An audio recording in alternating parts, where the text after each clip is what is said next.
Hello kids, welcome to Sheng Lessons. How are you today? Wow, I hope everything's fine.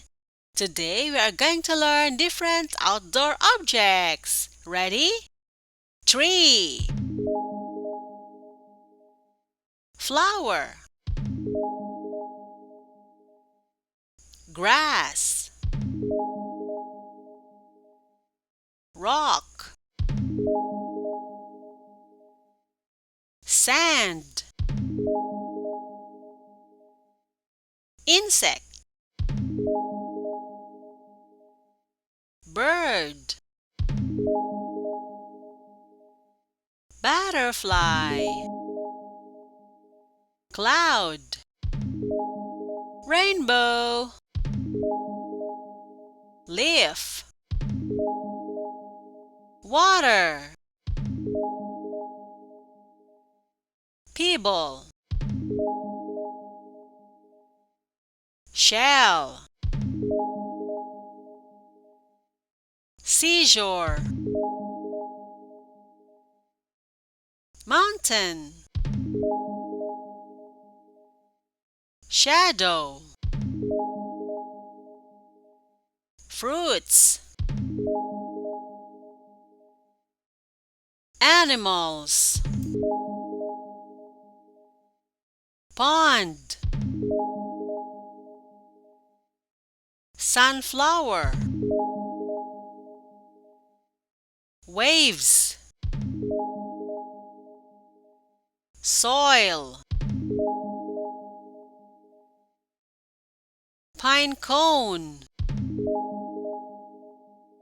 spider web,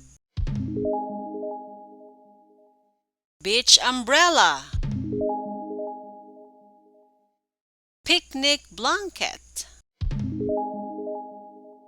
beach ball, seashells, sandcastle, sun hat,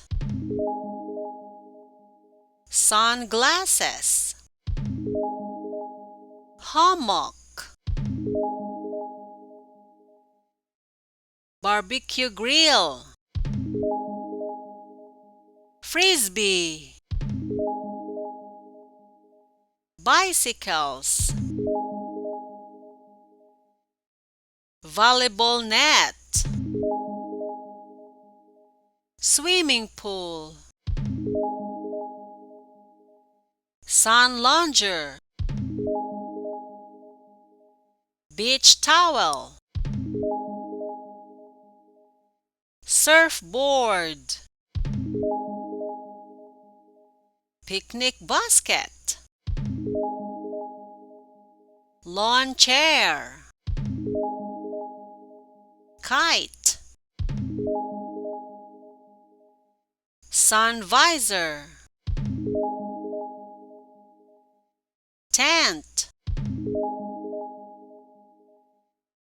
beach chair. Wow, new learnings again, kids! Don't forget those terms, the names of those objects, so that when you see it, you can identify it. Bye-bye!